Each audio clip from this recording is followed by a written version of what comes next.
بسم اللہ الرحمن الرحیم. ہارون رشید عرض کر رہا ہوں. السلام علیکم ورحمۃ اللہ وبرکاتہ. جسٹس منصور علی شاہ صاحب نے ایک ایسا فیصلہ دیا ہے جس نے اس تاریک ماحول میں امید کی کرن جگہ دی ہے. محمود اچکزئی صاحب نے تجویز پیش کی ہے کہ شاہد خاقان عباسی کی قیادت میں 3 ماہ کے لیے ایک نگران حکومت قائم کی جائے، ظاہر ہے الیکشن کے لیے. ایک اور بہت خوشکن خبر جس پہ سارا پاکستان خوشی سے نہال ہے، مسرت سے، وہ یہ ہے کہ میاں چنوں کے ایک نوجوان ارشد ندیم نے جیولین تھرو، نیزہ بازی کے ایک مقابلے میں، نیزہ پھینکنے کے مقابلے میں، نیزہ بازی تو اور چیز ہے، 118 سال پرانا ریکارڈ توڑ دیا ہے. اور اس حال میں کہ کوئی ان کی مدد کرنے والا نہیں تھا. ان کے مد مقابل کے پشت پہ تو انڈین گورنمنٹ کھڑی تھی اور بے پناہ سہولتیں اور تربیت کے بے پناہ مواقع سے حاصل تھے. الیکشن ایکسپرٹ سرور باری صاحب کی تنظیم پتن نے ایک اور حلقے کا جائزہ لیا ہے، راجہ سلیمان اکرم کے، اور یہ بتایا ہے کہ 1 لاکھ ووٹوں کی ہیرے پھیری کی گئی ہے. اس کی تفصیل بھی عرض کرتا ہوں. اور 9 مئی کے واقعے پہ اس کی عدالتی تحقیقات کے لیے پختونخوا حکومت نے پشاور ہائی کورٹ سے جو درخواست کی تھی وہ مسترد کر دی گئی ہے.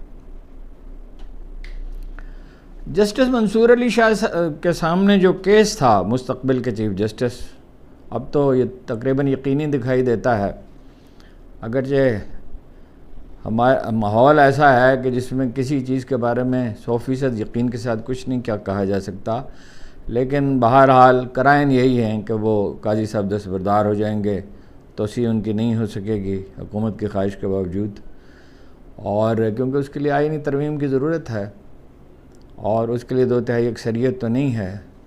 جعلی طریقے سے بھی 2/3 نہیں بن سکی، کوشش تو کی گئی.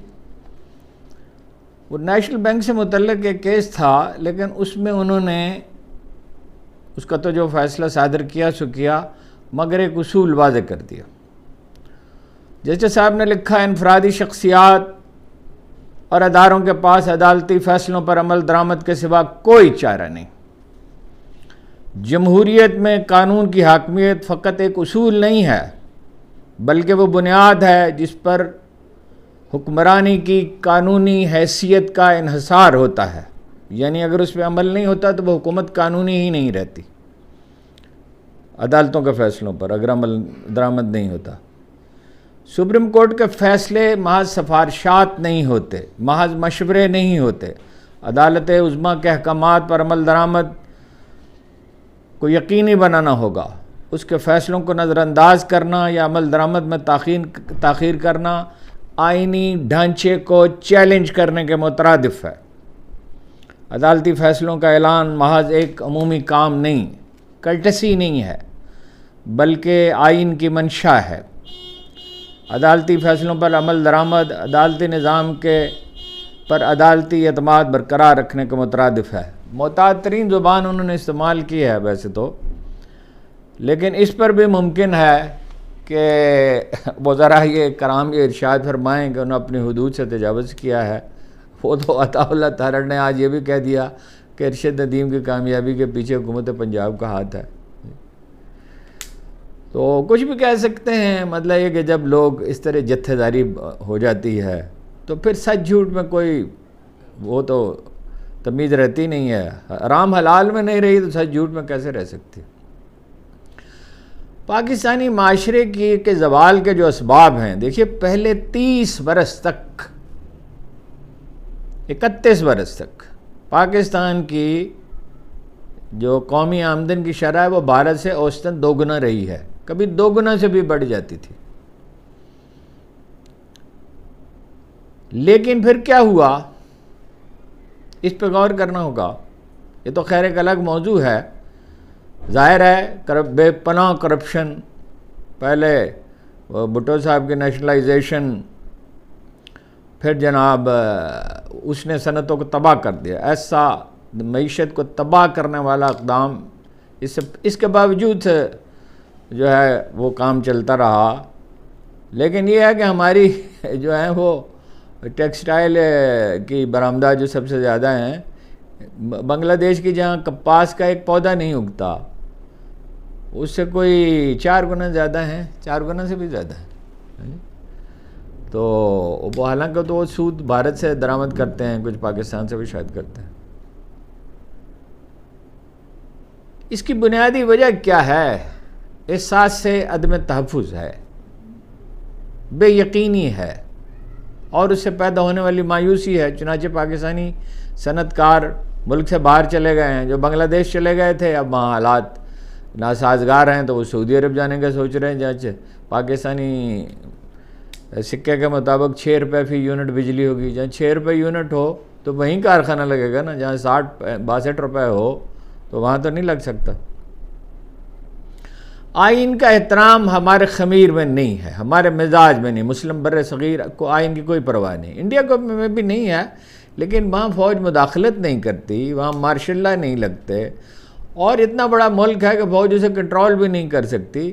جمہوریت رہی ہے مسلسل. چنانچہ پہلے 30 سال جھک مارنے کے بعد وہ جو سوشلزم کا تصور تھا اس سے نجات پانے کے بعد منموہن سنگھ کی گائیڈنس میں تو انڈیا میں تو شرح ترقی 6-7% پہ پہنچی. اور وہ اتنے پریکٹیکل ہیں، ہم لوگ تو ایک بے سمت قوم ہے، ڈائریکشن لیس. وہ اتنے پریکٹیکل لوگ ہیں کہ چین جس نے ان کی سرحد پہ فوج ڈال رکھی ہے اور تبت کا تنازع بھی ہے اور 2000 کلومیٹر پہ قبضہ بھی کر رکھا، اس کے ساتھ $125 بلین کی تجارت ہے انڈیا کی. اور وہ چائنا سے ایکسپرٹس کو دعوت دیتے ہیں، ماہرین کو، اور آسانی سے انہیں ویزے دیتے ہیں کہ وہ آئیں اور ان کی مدد کریں.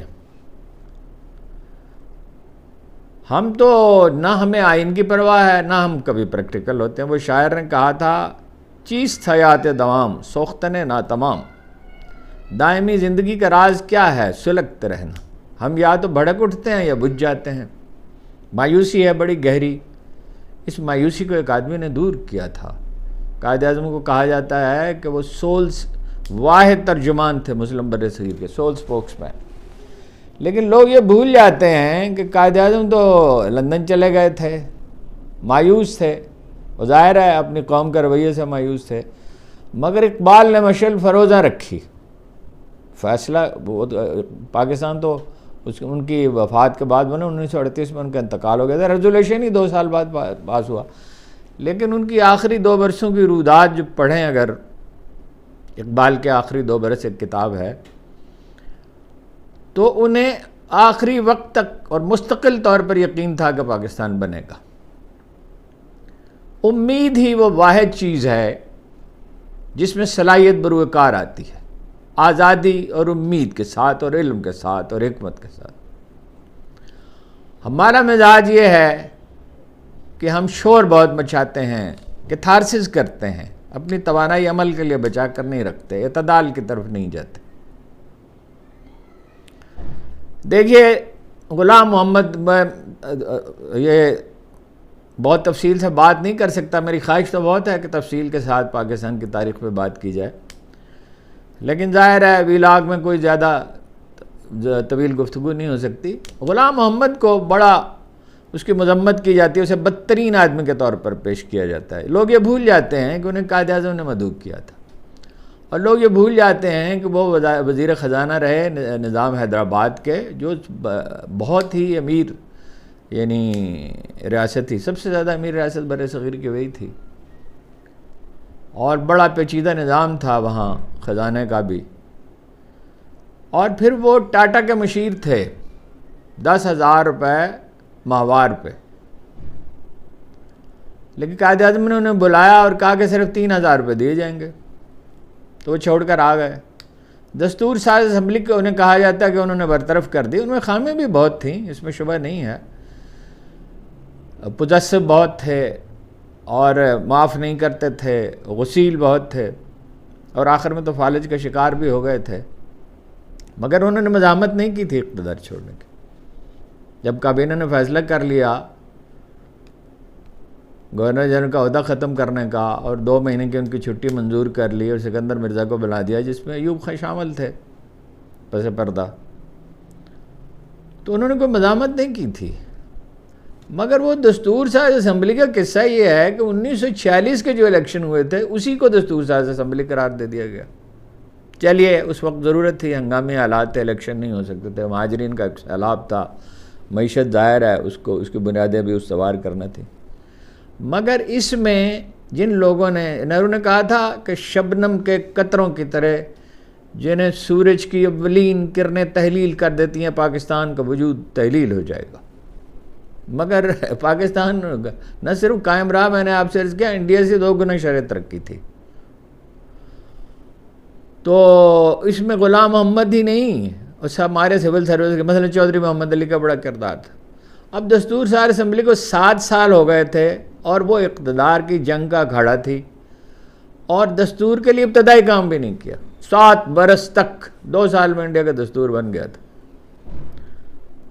اور مشرقی پاکستان میں الیکشن ہوا ایجیٹیشن کے بعد، تو 309 میں سے 300 نشستیں جیت لیں جگتو فرنٹ نے، جو 3-4 پارٹیوں کا مجموعہ تھا، اور مسلم لیگ ہار گئی. اس کے بعد انہوں نے مطالبہ کیا دستور ساز اسمبلی ختم کرنے کا اور نئے الیکشن کا. تو کیا راستہ تھا غلام محمد کے پاس اس کے سوا؟ ان کے جو فیصلے غلط ہیں اور جو رویے غلط ہیں وہ غلط ہیں، اور اس پہ ہمیشہ بات کی جاتی ہے. اور اس کے بعد جب چودھری محمد علی وزیر اعظم بنایا گیا، وہ بھی ایوب خان کی حمایت سے بنایا گیا. لیکن بہرحال وہ ایک مخلص آدمی تھے، سادات وار نیک طینت آدمی تھے، ہفتے میں 7 دن دفتر جاتے تھے، کبھی چھٹی نہیں کی. تو انہوں نے 1 سال میں دستور کیسے بنا دیا؟ اس لیے کہ وہ بنانا چاہتے تھے. اور دستور ساز اسمبلی تو مزید 7 سال قائم رہ سکتی تھی اور اس سے بڑی مایوسی پھیلتی. آئین کی اہمیت کا ادراک ہی ہمارے ہاں نہیں ہے پورے مسلم بر صغیر میں. اب آپ بنگلہ دیش میں بھی دیکھ رہے ہیں کہ حسینہ واجد نے کیا کیا اور اب بعد میں آنے والے کیا کیا. اگرچہ اچھی کابینہ بن گئی ہے، طالب علم بھی اس میں شامل ہیں، بڑے اچھے ماہرین ہیں، لیکن یہ کہ ہجوم اب بھی فیصلے صادر کر رہے ہیں. اور سپریم کورٹ نے بار نے کہا ہے کہ چیف جسٹس سمیت تمام جج مستعفی ہو جائیں. کوئی تحمل اور تدبر نہیں ہے. تو اس کے بعد ایوب خان تشریف لے آئے. جب فیروز خانون کو چودھری محمد علی کو بھی چلتا کیا اور فیروز خانون آ گئے اور پھر مارشاء اللہ لگ گیا. اور مارشاء اللہ کے بعد جس پہلو کو اکثر نظر انداز کیا جاتا ہے وہ یہ ہے کہ سکندر مرزا نے ایوب خان کو برطرف کرنے کی بلکہ گرفتار کرنے کی کوشش کی تھی. مشرقی پاکستان وہ گئے ہوئے تھے. جب وہ واپس آئے تو انہوں نے کچھ فوجی افسروں سے کہا سکندر مرزا نے کہ ان کو گرفتار کر لیا ایوب خان کو اور ان کے ساتھیوں کو. ظاہر ہے ایوب خان کو اس کی خبر ہو گئی. فوج کا افسر تو فوج کے ساتھ وفادار ہوتا ہے. تو انہیں چلتا کیا گیا. اس کے بعد ایوب خان آ گئے.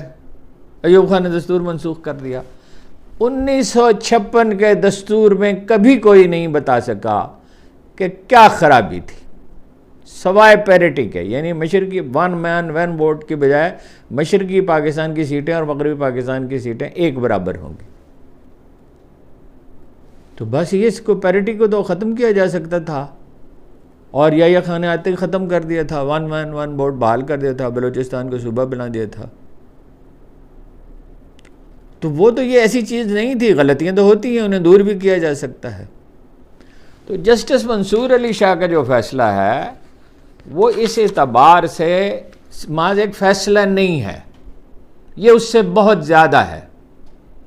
اگر اس پہ غور کریں اور اس کو اجاگر کریں اور اس کی حمایت کی جائے جو کی جانی چاہیے اور بلند آواز سے کی جائے اور مسلسل کی جائے تو یہ ایک تاریخ ساز واقعہ بن سکتا ہے. اتفاق کی بات یہ ہے کہ ٹھیک اس موقع پر وہ ایک ریسٹورنٹ کے مقدمے میں جسٹس فائز عیسیٰ صاحب، چیف جسٹس فائز عیسیٰ صاحب نے بھی یہی رویہ اختیار کیا اور کہا کہ آپ لوگ کیا کرتے ہیں، توہین عدالت کے مرتکب ہوتے ہیں. آپ یعنی یہ ان کے ایگزیکٹ الفاظ نہیں ہیں، مفہوم ہے کہ وہ اپنا اس کے بارے میں حکم دیا گیا اور ریسٹورنٹ کے بارے میں، لیکن وہ چونکہ بہت بارسوخ لوگ ہیں، نہ صرف اس پہ عمل درآمد نہیں کیا گیا بلکہ جس کمیٹی نے وہ تحریک چلائی تھی اس کی سربراہ خاتون تھی، ان کو برطرف کر دیا، اس کی بحالی کا انہوں نے حکم دیا، اٹارنی جنرل نے یقین دلایا کہ ان کو بحال کر دیا جائے گا۔ بہرحال منصور علی شاہ کے اس فیصلے کو یاد رکھا جائے گا ہمیشہ، اور وہ ایک چیف جسٹس کی طرح اب ایکٹ کر رہے ہیں، ٹھیک ہے۔ اور ظاہر ہے یہ تو نفسیاتی طور پر ماحول جو ہے عدالتوں کا بدل چکا ہے، لیکن یہ بات یاد رکھیں کہ صرف عدالتوں سے نہیں ہو سکتا، اس کے لیے جیلی حکومت سے نجات حاصل کرنا ہوگی، اور اس کے لیے عوامی تحریک درکار ہے، آئینی حدود کے اندر ایک پرامن تحریک۔ اور جو تجویز اچکزئی صاحب نے پیش کی ہے اس پہ غور کرنا چاہیے، اور اگر اس پہ اتفاق رائے نہیں ہوتا تو کوئی اور تجویز پیش کی جائے۔ جن لوگوں کو اکثریت حاصل ہے انہیں حکومت میں آنے کا موقع دیا جائے، ساری پارٹیاں متحدہ محاذ بنا لیں عمران خان کے خلاف، پی ٹی آئی کے خلاف، اور الیکشن ہونا ہے، یا ٹریبونلز کو کام کرنے دیا جائے جو وہ فیصلے کریں۔ یہ 128 کا میں نے آپ کو بتا دیا 1 لاکھ ووٹوں کے ہیرا پھیری ہے، اس کے نیچے 5 صوبائی اسمبلی کی سیٹیں ہیں، یعنی کوئی اس کو اس طرح حلقہ بندیوں میں بھی دھاندلی کی گئی نا، وہ اس طرح بنائی گئی ہیں کہ کوئی حلقہ پورا نہیں ہے، ورنہ زیادہ سے زیادہ 3 ہو سکتی تھیں، تو اس میں 90% ووٹ کاسٹ ہوئے ہیں، اور بعض پولنگ اسٹیشنوں پہ 100% بھی ہوئے ہیں۔ تو صوبائی اسمبلی کی جو سیٹیں اس جو پولنگ اسٹیشن آتے ہیں اس میں 5 صوبائی اسمبلی کی سیٹوں کے، تو اس میں ووٹ 1 لاکھ کم کیوں کاسٹ ہوئے ہیں؟ وہ پرچی تو ایک ہی ہوتی ہے، اور جب ایک امیدوار پہ کوئی آدمی مہر لگاتا ہے تو دوسرے امیدوار پہ بھی لگائے گا اسی پارٹی کے، جس پارٹی کو وہ پسند کرتا ہے۔ تو اس کو تو بالکل علم نشرہ کر دیں، اتنی بڑی جعل سازی نہیں چل سکتی، اور اس کا کوئی حل تلاش کرنا ہوگا۔ کوئی ملک مستقل بے یقینی کی حالت میں نہیں رہ سکتا۔ 6% شرح ترقی تھی عمران خان کے آخری سال میں، اور پچھلے برس ہی 0.2% اور 2.5% سے آبادی میں اضافے کی شرح ہے، تو دراصل مائنس سے منفی تھی، اور اس سال بھی کوئی امکان نہیں ہے بہتری کا۔ اب جو آپ نے ہاتھ کاٹ کر جو حرکتیں آپ نے کی بجلی کے منصوبوں میں، اور جس طرح قرض لیتے رہے مسلسل ڈالر کو مصنوعی طور پہ وہ کرنے کے لیے، اس کی قیمت محدود رکھنے کے لیے، اور پھر ظاہر ہے بند ٹوٹ گیا، آخر ایسا ہونا ہی ہوتا ہے، حبس کے بعد آندھی تو آتی ہے۔ تو کوئی امید نہیں ہے معاشی والے کی، شہباز شریف صاحب کے ہوتے ہوئے سوال ہی پیدا نہیں ہوتا معاشی طور پر بحالی ہو جائے۔ دیکھیں وہ ابھی اسی شعبدہ بازی پہ لگے ہوئے ہیں، جماعت اسلامی سے وعدہ کر لیا، ان کو یقین دلا دیا کہ جناب یہ سارے مطالبے آپ کے مان لیں گے اور یہ کر دیں گے اور وہ کر دیں گے، آپ دیکھ لیں گے کہ وہ کیا کرتے ہیں۔ یعنی ممکن ہے وہ پوری نیک نیتی کے ساتھ نعیم الرحمن صاحب نے کیا ہو، لیکن حکومت نے کبھی اپنے کوئی وعدے پورے کیے ہیں؟ اور کرنے ہوتے تو اسی دن 2 روپے بجلی کا نرخ کیوں بڑھاتے ہیں؟ ویس لگاری تو کئی دنوں سے کہہ رہے تھے کہ 2.5 روپے کم کر دیں گے، کم کرنے کے بڑھا کیسے دیے؟ ساری عمارت جھوٹ اور جعل سازی اور ظلم پہ کھڑی ہے۔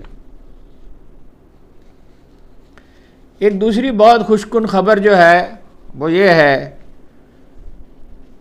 جس نے پورے ملک میں ایک کو نہال کر دیا ہے، کہ میاں چنو کے نوجوان ارشد ندیم نے جویلین تھرو کے مقابلے میں، نیزہ پھینکنا جسے ہم کہتے ہیں سادہ زبان میں، اولمپک مقابلے میں پیرس میں 118 برس کا ریکارڈ توڑ دیا۔ اب یہ بڑی دلچسپ بات ہے، یہ ہماری قومی نفسیات کے ایک اور پہلو کو آشکار کرتا ہے۔ یعنی اس کا جو مخالف تھا نیرج چوپڑا، غالباً اس کا نام ہے، جی نیرج چوپڑا، اسے 74 لاکھ روپے کی تو ایک مشین خرید کے دی گئی، اور جنوبی افریقہ اور فن لینڈ اور جاپان اور 8 درجن ملکوں میں اس نے تربیت کی، اور اس پہ پاکستانی سکے کے مطابق 21 کروڑ روپے سالانہ حکومت خرچ کرتی تھی۔ وہ ورلڈ چیمپئن تھا ظاہر ہے، اور وہ بالکل جائز، اس کا خرچ کرنا جو ہے وہ قابل فہم ہے۔ اس بیچارے کو تو صرف جنوبی افریقہ میں صرف 6 ہفتے کی ایک تربیت کا موقع دیا گیا، یعنی شخصی صلاحیت کے اعتبار سے، اسے اسکواش کی تاریخ بھی ہماری یہی ہے، کرکٹ کی تاریخ بھی ہماری یہی ہے، ہاکی کی تاریخ بھی یہی ہے. یعنی انڈیویجول تو ایسے پیدا ہوتے ہیں، صرف ایک قصبے سے، گوجرا سے آدھی ٹیم منتخب ہوتی تھی جہاں ماحول تھا ہاکی کھیلنے کا. پھر کیا ہوا؟ اسکواش میں جہانگیر جیسا آدمی پیدا ہوا جس کے بارے میں ریڈر ڈائجسٹ نے لکھا دا چیمپئن آف چیمپئنس، جسے ڈاکٹروں نے کہا تھا کہ وہ کھیل ہی نہیں سکتا. لیکن ذہنی آزادی اور عزم ایک ایسی چیز ہے کہ جو پہاڑوں کو لوگ سر کر لیتے ہیں، ناممکن کو ممکن بنا دیتے ہیں. تو اس پہ ایک بہجت کی اور ایک سرخوشی کی لہر ہے، اور اس سے ایک امید پیدا ہوتی ہے. اور پاکستانیوں کو چاہیے کہ نیرج چوپڑا اور ان کی والدہ کو جو ہے سوشل میڈیا کے ذریعے جو ہے ان کا شکریہ ادا کریں، اس لیے کہ نیرج چوپڑا نے ان کی رہنمائی کی، ان کی کامیابی پر انہیں مبارکباد دی خوش دلی سے، اور ان کی والدہ نے کہا کہ وہ بھی ہمارے بیٹوں جیسا ہے، بلکہ یہ کہا وہ بھی ہمارا بیٹا ہے، اس کا شکریہ ادا کریں. انڈیویجول، دیکھیے کریکٹر انڈیویجول کا ہوتا ہے. اگر کوئی انڈیویجول جو ہے، ایسے بہت لوگ ہیں انڈیا میں، ایک پورا طبقہ ہے، اس کو محفوظ رکھنا چاہیے. تو وہ جو ہے اس نے، دیکھیے ذاتی صلاحیت کے اعتبار سے تو ہمارے ہاں بے بہا لوگ پیدا ہوتے ہیں. دنیا کے بہترین 150 کرکٹ کی 150 سالہ تاریخ کے بہترین لوگ ہم نے پیدا کیے، فضل محمود سے لے کر وسیم اکرم تک. عمران خان تو ہے ہی، لیکن اور بھی بہت شاندار کھلاڑی پیدا ہوئے، سرفراز نواز بھی، بہت سے ہیں، کس کس کا نام لیا جائے. تو لیکن یہ جب اجتماعی طور پر یہ صلاحیت کیوں بروکار نہیں آتی؟ اس لیے نہیں آتی کہ ہم مل جل کر کام کرنے کے عادی نہیں ہیں. انفرادی طور پر تو کارنامے انجام دے سکتے ہیں، مل جل کر کام کریں. مل جل کر کام کرنے کے لیے آئین اور قانون کی پاسداری ضروری ہے. ایک میکنزم وضع کرنا پڑتا ہے، ڈسپلن کی آزادی سب سے قیمتی چیز ہے، مگر ڈسپلن کے بغیر آزادی جو ہے، وہ اقبال نے کہا تھا ابلیس کی ایجاد ہے. آزادی افکار ہے ابلیس کی ایجاد. آزادی اور ڈسپلن ایک ساتھ ہوتے ہیں، اور یہ بات عسکری قیادت کو بھی سمجھنی ہوگی، سیاسی جماعتوں کو بھی سمجھنی ہوگی، اور افسر شاہی کو بھی سمجھنی ہوگی. افسر شاہی نے اس ملک پر حکومت کر کے دیکھ لی نا سکندر مرزا کی شکل میں. تو سکندر مرزا کیا تھے؟ پرلے درجے کے کرپٹ. اور یہ کوئی اس کو آپ لطیفہ نہ سمجھے گا، بادشاہ بننا چاہتے تھے. ذوالفقار علی بھٹو ان کے مشیر تھے، وزیر تھے، جو فوراً ہی پھر ایوب خان کے وزیر بن گئے.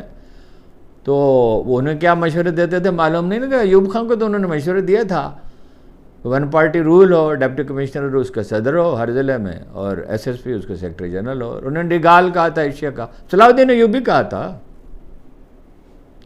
یہ جو جاگیردارانہ نفسیات ہے، اس سے باہر نکلنا ہوگا. جس زمانے میں آدمی رہتا ہے اس زمانے کے حقائق کا اسے ادراک ہونا چاہیے. عدلیہ نے تو دیکھیے راستہ کی نشاندہی کر دی،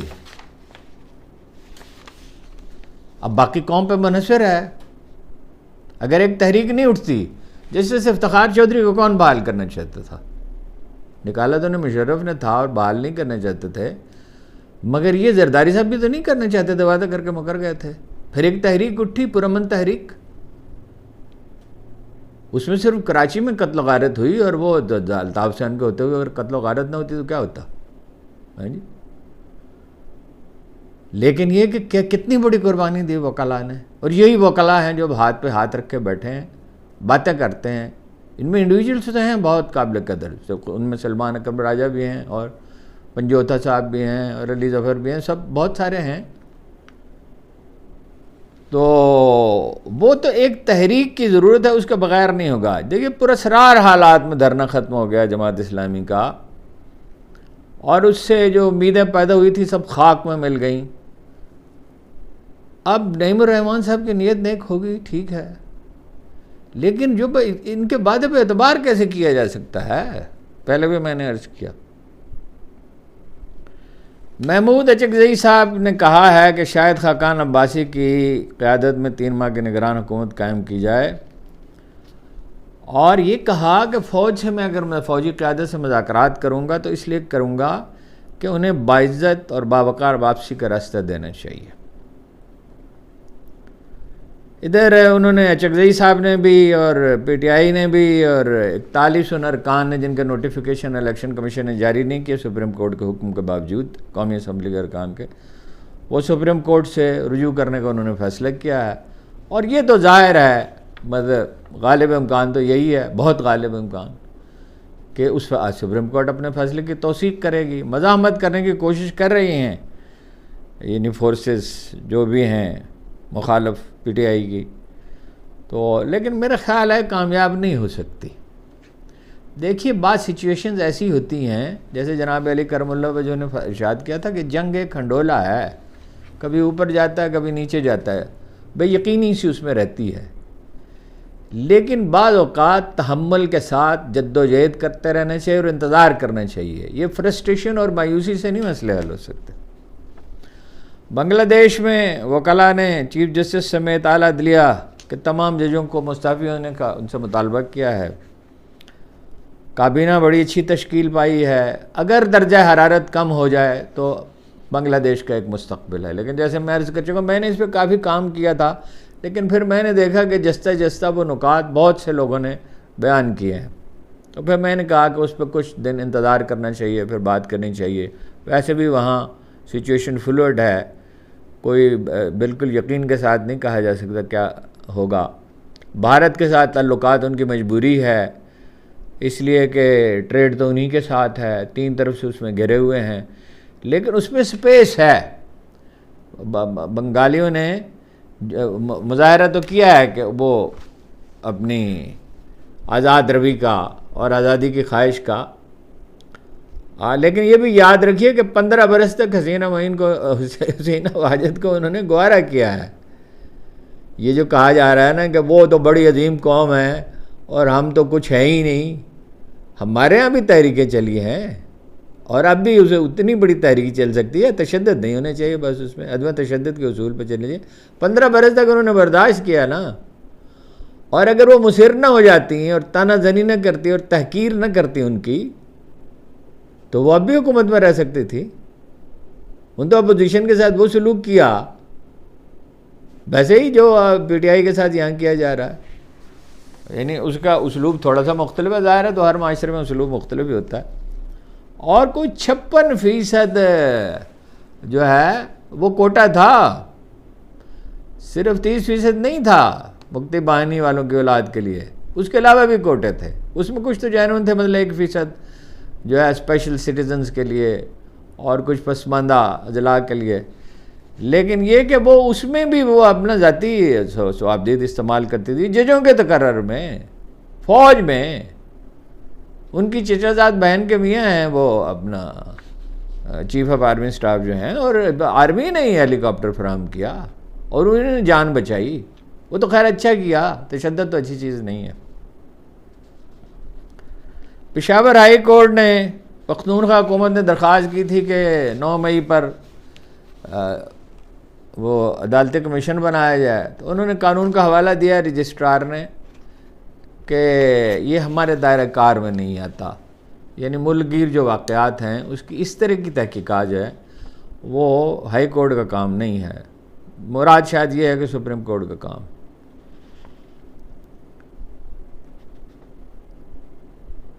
پی ٹی آئی کے سوشل میڈیا ایکٹیوسٹ ہیں محمد فیضان صاحب، ان کا کیس تھا آج جسٹس ارباب محمد طاہر صاحب کی عدالت میں، تو وکیل نے کہا کہ سر قانون نافذ کرنے والے ادارے ہم یہ سمجھتے تھے کہ ہمارے تحفظ کے لیے بیٹھے ہیں، تو جج صاحب نے کہا آپ غلط سوچ رہے ہیں، آپ کے تحفظ کے لیے نہیں بیٹھے، آپ کو اٹھانے کے لیے بیٹھے۔ اور مزید یہ کہا کہ کل وزیر اعظم نے یہ کہا ہے کہ ملک کو شریعت کے مطابق چلانا چاہیے، تو ان معاملات کو بھی شریعت کے مطابق چلائیں، یعنی ظلم نہ کریں۔ تو انہوں نے کہا میں اس سلسلے میں پہلے ہی واضح فیصلہ دے چکا ہوں، ایسے ہی ایک مقدمے میں، اور وہ اس پر اگر عمل درآمد نہیں ہوتا تو آئندہ سماعت پر دیکھیں گے وہ فیضان کو، محمد فیضان کو اٹھا لیا گیا ہے جی. تو یہ شاید نقطہ پہلے میں واضح نہیں کر سکا. تو کہا آئندہ سماعت پر دیکھیں گے اور احکامات پہ عمل نہیں ہوا تو اٹارنی جنرل کو بلائیں گے. بحیثیت مجموعی جو ماحول ہے ملک کا، وہ یہ بتا رہا ہے کہ بہت سے کردار ایسے پیدا ہو رہے ہیں جو آئین پر عمل درآمد کے لیے اصرار کر رہے ہیں، خطرہ مول لے رہے ہیں، یعنی دباؤ قبول کرنے سے انہوں نے انکار کر دیا ہے، اور عدالتوں میں بھی اور بہت سی جگہوں پر بھی. اور یہ جو ایک ممتاز اخبار نویس نے کہا کہ عمران خان شہباز شریف سے زیادہ باخبر ہیں، نصرت جاوید صاحب نے کہا، تو میں ان سے اتفاق کرتا ہوں. سارے قرائن یہ ہیں. شہباز شریف صاحب تو لوگوں سے پوچھ رہے ہیں کہ کیا ہو رہا ہے ملک میں، مجھے تو پتہ نہیں ہے کیا ہونے والا ہے، کیا فیصلے ہونے والے ہیں.